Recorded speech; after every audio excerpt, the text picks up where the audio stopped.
Welcome back to the channel, everybody. Thank you so much for joining me and allowing me to continue to be your daily advocate. If you're new here or you're not subscribed for any reason, please do me a huge favor and hit the subscribe button. Thank you to all of you who have been watching and following me for so long. It truly means a lot, and I'm glad that I can be this person. The legal battle between the payment company Ripple and the Securities and Exchange Commission of the United States still continues in court. However, the lawsuit has recently taken a bizarre and weird turn. But first, as you may be aware, the Securities and Exchange Commission has been engaged in a legal battle with the Ripple over approximately 63 documents, the majority of which are emails, relating to Securities and Exchange Commission Director Hinman's infamous Ether speech, in which he says that while Ether may have been a security in the past, it is no longer being sold as a security.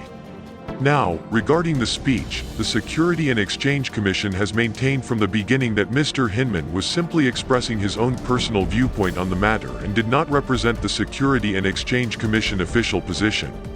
In fact, Mr. Hinman submitted an affidavit under oath to that effect in which he said, "The speech was intended to express my own personal views. During my preparation of the speech, I discussed my thoughts with other Commission employees as a part of the Commission ongoing deliberations about whether offers and sales of Ether constituted securities transactions. To the best of my knowledge, the Commission had not taken at that time and still has not taken any position or expressed a view as to whether offers and sales of Ether constituted offers and sales of securities. During my time with the division, I did not discuss with anyone outside the Commission, other than Ripple's representatives and attorneys as part of the investigation." So, he clarified that anything he said in the speech was solely his opinion, and not that of the Securities and Exchange Commission or anyone else. Ripple, on the other hand, argued that this is not the case and that the email containing the speech should be handed over. The Securities and Exchange Commission was ordered to hand over those emails by Judge Sarah Net Byrne. Nonetheless, the Securities and Exchange Commission refused to comply, and they then filed a motion for reconsideration of this order. But was it really his opinion? What do you think? Remember when Hinman and the Securities and Exchange Commission claimed that the speech was merely a personal opinion? Well, what the Securities and Exchange Commission has done now is completely absurd in the extreme. In addition, if any of you are familiar with the process of pursuing legal action, you might find yourself laughing at what the Securities and Exchange Commission has done recently. So here is what the Securities and Exchange Commission did, and it is in motion for reconsideration. Let's take a look. The speech itself and the many drafts and comments by Securities and Exchange Commission staff across different divisions and offices deliberating the agency approach to the regulation of digital assets show that Director Hinman and other Securities and Exchange Commission staff used the speech to provide public guidance as to how Corporation Finance Division would apply the federal securities laws to offers and sales of digital assets, including Ether. Indeed, Securities and Exchange Commission regulations provide that Director Hinman's public statements could be relied upon as representing the view of Corporation Finance the division. Yes, the entire argument is a complete reversal of what the Securities and Exchange Commission has been saying about the speech for almost a year. So, what the Securities and Exchange Commission has just done is damaging to them because it raises the possibility that now the Securities and Exchange Commission will lose both its control over the case and its credibility. So, as I previously stated, the judge has already made a very clear determination that the speech was Hinman's personal opinion as far as she is concerned, and there was no doubt about that in her order.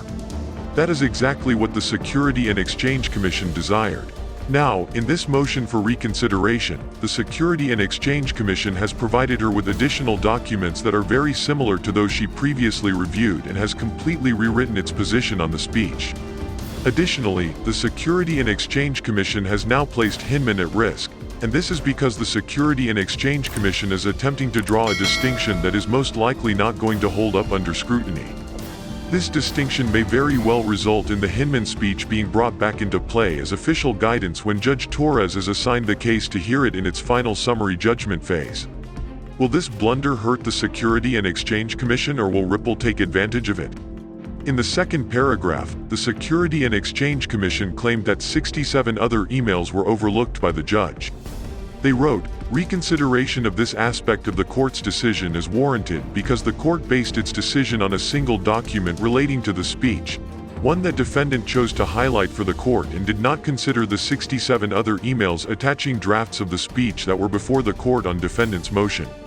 These additional documents, along with other matters available to the court and described below, demonstrate that the speech was not merely peripheral to actual policy formation and was in fact an essential link in the Security and Exchange Commission deliberative process with respect to Ether. The speech itself and the many drafts and comments by Security and Exchange Commission staff across its different divisions and offices deliberating the agency approach to the regulation of digital assets show that Director Hinman and other Security and Exchange Commission staff used the speech to provide public guidance as to how corporation finance would apply the federal securities laws to offers and sales of digital assets, including Ether. Indeed, Security and Exchange Commission regulations provide that Director Hinman public statements could be relied upon as representing the views of corporation finance, the division he led. Therefore, the Security and Exchange Commission requested that the court clarify whether the order compels production of all speech drafts and related emails on the Security and Exchange Commission privilege logs, the vast majority of which reflect the views of staff other than Director Hinman on an important policy issue confronting multiple agency divisions and offices, or whether the order does not compulsorily require the production of all speech drafts and related emails. To sum it up, the fight for William Hinman 2018 speech on Ether, as well as the other 67 related documents, is one of the most important battles in the Security and Exchange Commission versus Ripple lawsuit. The stakes are extremely high. Ripple will almost certainly use the notes to its advantage, and possibly in either scenario, to argue that XRP is not a security, or to argue that the Security and Exchange Commission failed to provide fair notice of the proposed rule change.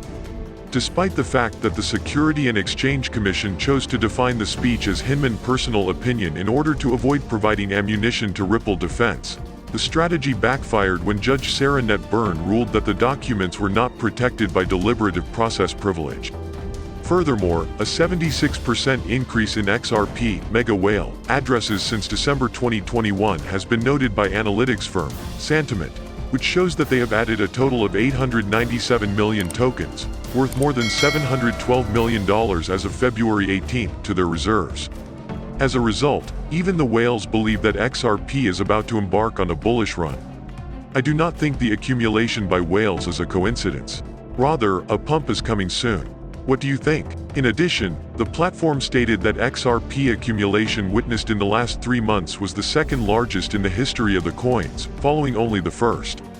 The first large-scale accumulation occurred between November and December 2020, during which whales deposited a total of 1.29 billion XRP to their respective addresses. Make sure to subscribe and give us a thumbs up. Thank you so much for watching. See you in the next video. Kindly note that the prices of cryptocurrencies frequently change, so by the time you watch this video, it might have changed to a whole new value. The information provided in this video does not constitute investment advice, financial advice, trading advice, or any other sort of advice, and you should not treat any of the content as such. The content in this video is for educational purposes only and hence should not be considered financial advice. Do conduct your due diligence and consult your financial advisor before making any investment decisions. So enjoy your day, everybody. I'm always here for you. Leave any comments or questions below and be sure to subscribe.